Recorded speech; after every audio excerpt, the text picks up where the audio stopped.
New at noon, police identifying the man they say shot and killed an employee at a Northeast Portland plaid pantry. And after 3 weeks on the picket line, Portland Community College reaches a tentative deal with faculty, effectively ending an historic strike. The cherry on top of a deal no longer really is there. Plus, as the Washington millionaire's tax becomes law, we're looking into how it could change the game for Seattle sports stars.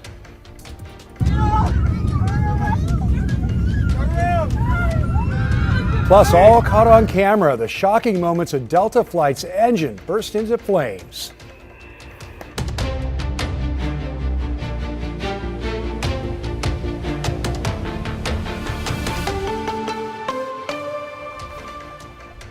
And taking a live look at Timberline, where a strong storm system is expected to bring heavy mountain snow over the next couple days. Good afternoon. Thanks a lot for joining us.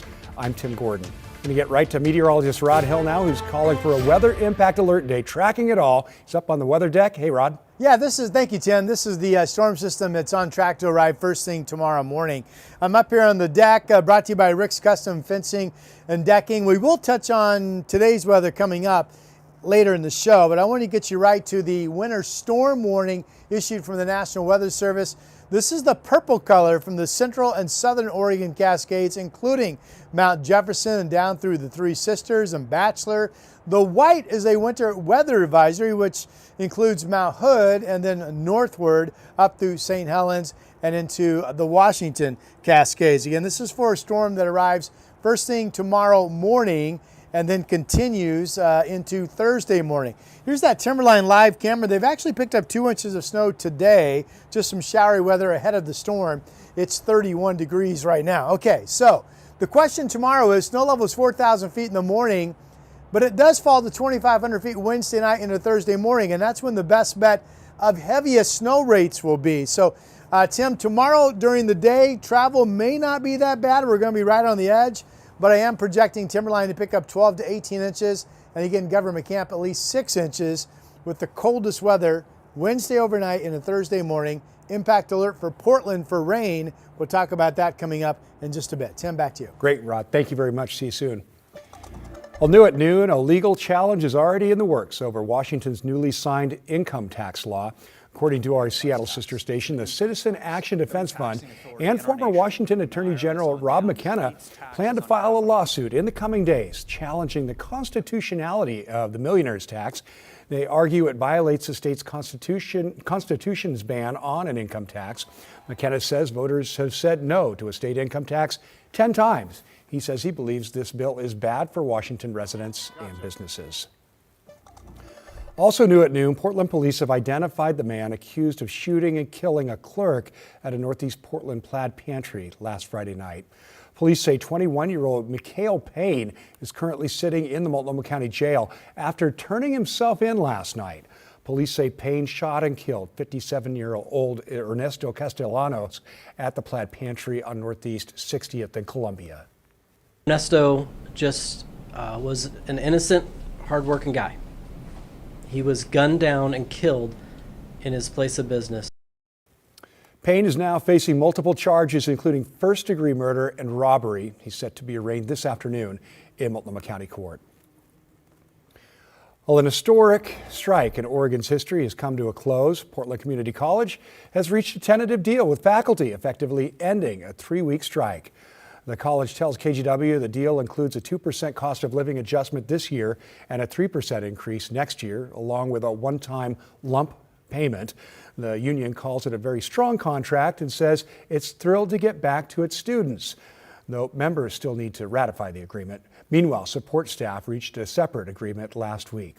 PCC's president says they're also pleased to move forward, but adds, quote, "Our hearts are heavy because we know that this agreement is so far outside of our budget, it will result in significant additional cuts in the future," end quote.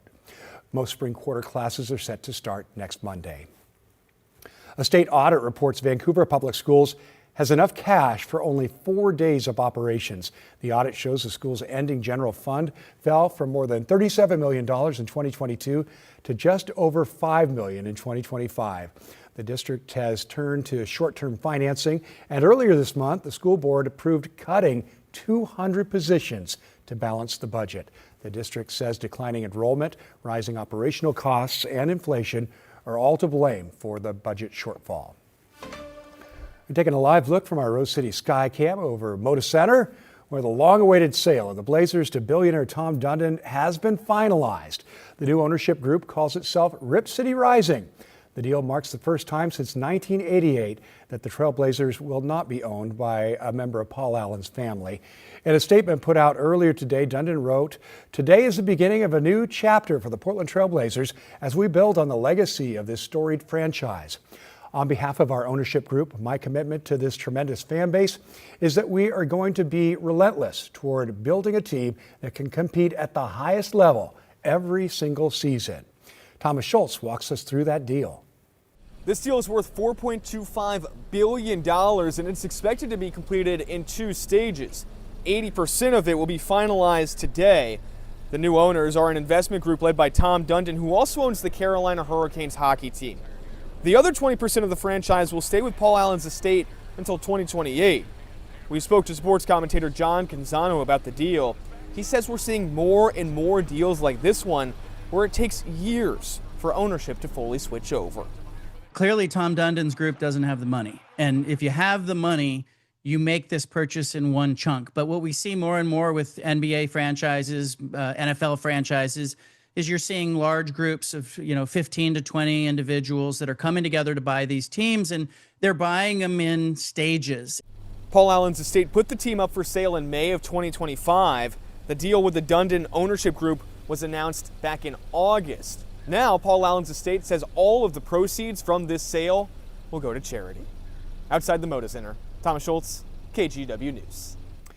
And the ownership group will hold an introductory news conference this Thursday at Moda Center. We'll stream that live on KGW Plus, our TV app.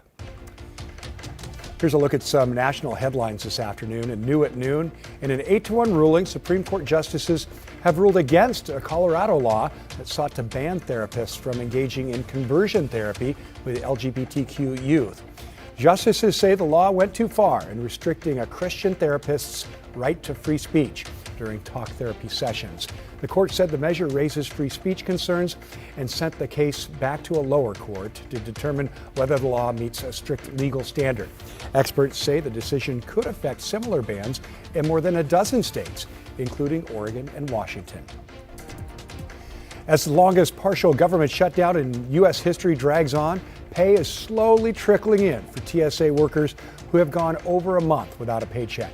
President Trump signed an executive order on Friday to pay TSA officers after callouts and resignations surged, leading to hours-long waits at busy airports. And while PDX didn't see any major slowdowns, travelers told us they were still prepared. We showed up about 2.5 hours early just to make sure we get through. The people that shouldn't be paid, in my opinion, are the Congress people right now that aren't doing their job.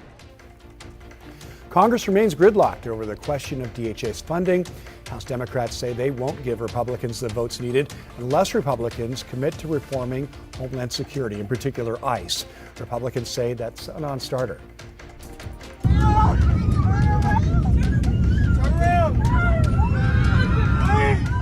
A scary situation here. Cell phone video shot by passengers aboard a Delta flight from Sao Paulo, Brazil to Atlanta. It shows one of the plane's engines malfunctioning just moments after takeoff on Sunday. Passengers began pleading for the plane to turn around, which is exactly what happened after that fiery mishap. After approximately 10 minutes, the plane landed back on the airport at the airport.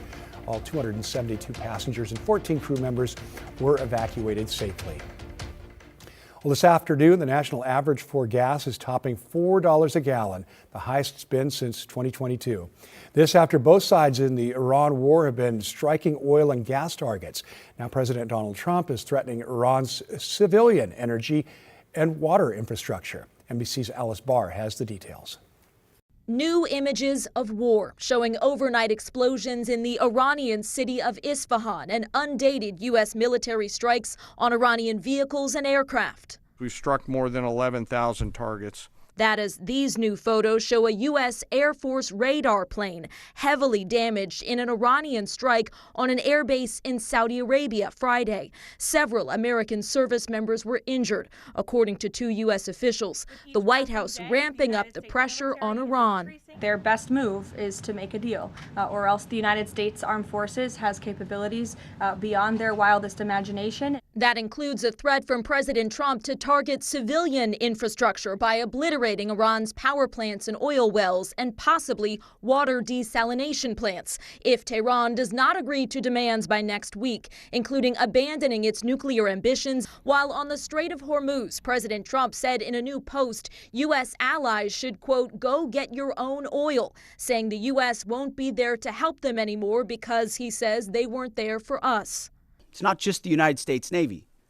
Last time I checked, there was supposed to be a big bad Royal Navy that could be prepared to do things like that as well. So he's pointing out this is an international waterway that we use less than most. And even as 3,500 additional U.S. troops arrived in the Middle East, President Trump insists great progress has been made toward a deal, revealing one of the Iranian officials he says the U.S. has been indirectly communicating with is the country's hardline parliament speaker, Mohammad Bagher Ghalibaf. These folks are appearing more reasonable behind the scenes privately in these conversations. Conversations Iran denies are happening.